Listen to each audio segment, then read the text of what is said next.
بسم اللہ الرحمن الرحیم نحمدہ ونصلی ونسلم علی رسول الکریم وعلی آلہ الطیبین واصحابہ الطاہرین اما بعد۔ حضرات گرامی ذکر کر رہے تھے گناہوں کو مٹانے والے اعمال۔ سب سے پہلے سجدے کا تذکرہ کیا، اس کے بعد اذان کا۔ تو اذان بھی ایک ایسی عظیم عبادت ہے، ایسا عمل ہے جس کی بدولت جو ہے اذان کہنے والے کے گناہ معاف ہوتے ہیں۔ یقیناً وہ لوگ خوش نصیب ہیں جن کی یہ ڈیوٹی ہے، یا تو خود بخود شوقیہ جو اذان پڑھتے ہیں بغیر کسی معاوضے کے، یا اگر کوئی معاوضہ بھی لیتا ہے تو معاوضہ جو ہے وہ اذان دینے کا نہیں لے رہا، وہ تو وقت کا لے رہا ہے، تو وہ اذان دیتا ہے اور روزانہ جو ہے 5 مرتبہ اذان کہتا ہے، پھر ساتھ تکبیر بھی کہتا ہے۔ تو کتنا وہ خوش نصیب ہے۔ اگر ہم اسے جو ہے وہ کیلکولیٹ کریں تو مہینے میں جو ہے کئی سینکڑوں جو ہے وہ اذانیں بن جائیں گی، سال میں جو ہے وہ تو ہزاروں تک جو ہے وہ پہنچ جائے گا۔ اور جو بڑی باقاعدگی سے اہتمام کر رہا ہو، شوق سے آتا ہو،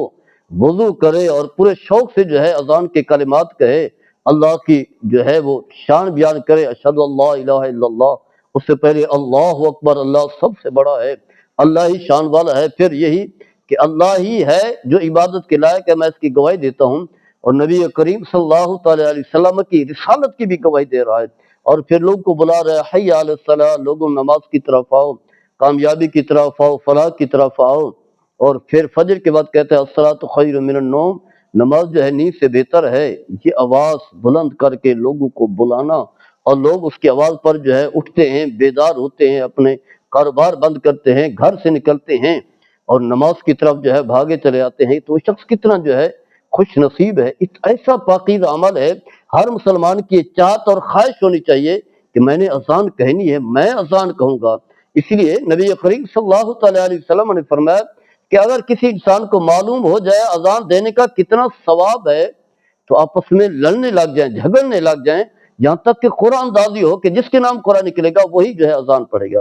لیکن ہمارا المیہ یہ ہے، سب کچھ یاد ہے، گانے بھی یاد ہیں،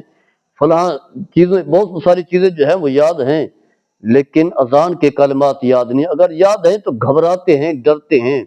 کہ کہیں غلطی نہ ہو جائے، پھر جو ہے وہ شرماتے ہیں،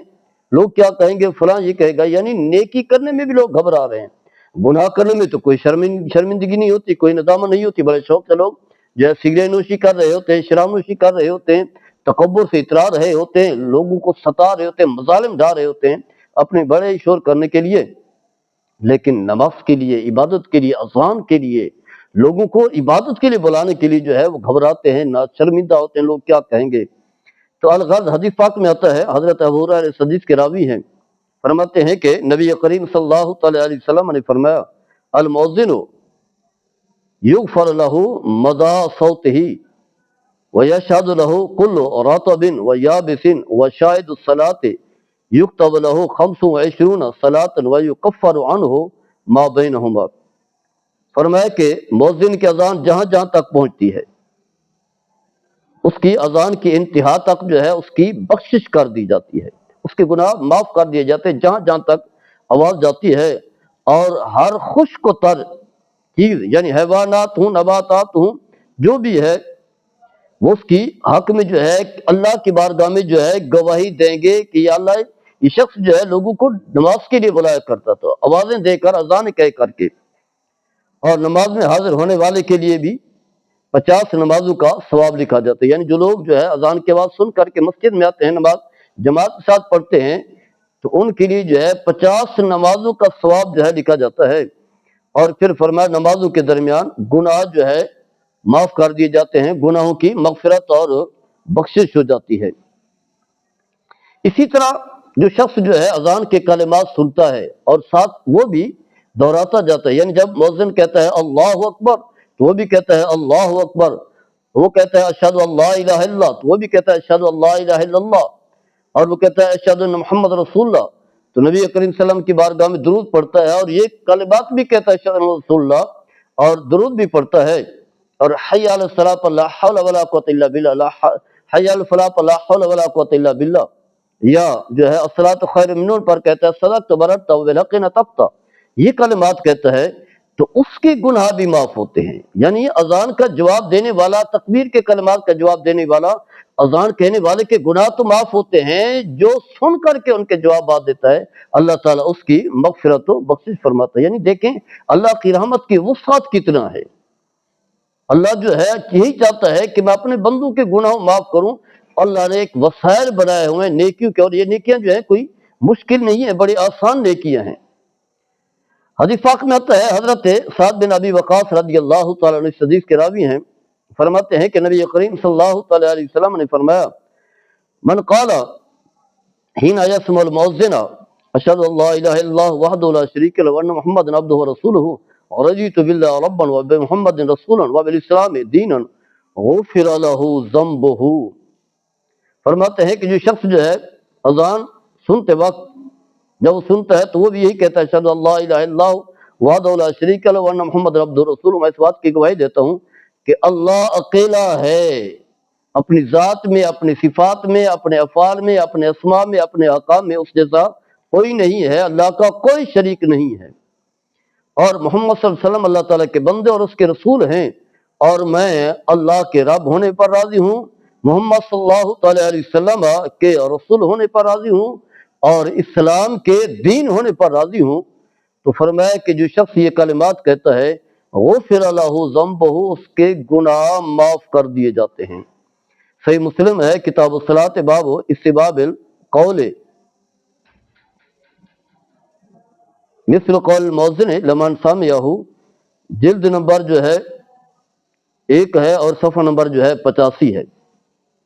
تو گویا کہ اذان کے کلمات کہنا بھی گناہوں کے لیے کفارہ ہے، اور اذان کے کلمات سن کر کے ان کا جواب دینا جائے یہ بھی گناہوں کے لیے کفارہ ہے. گویا کہ ایک ایسا عمل ہے جو ہر ایک شخص جو ہے وہ کر سکتا ہے. کوئی ضروری نہیں ہے کہ امیر کرے، امیر ہو، غریب ہو، بیمار ہو، تندرست ہو، صحت مند ہو، تنگ دست ہو، خوشحال ہو، عربی ہو، اجمی ہو، کوئی بھی ہو،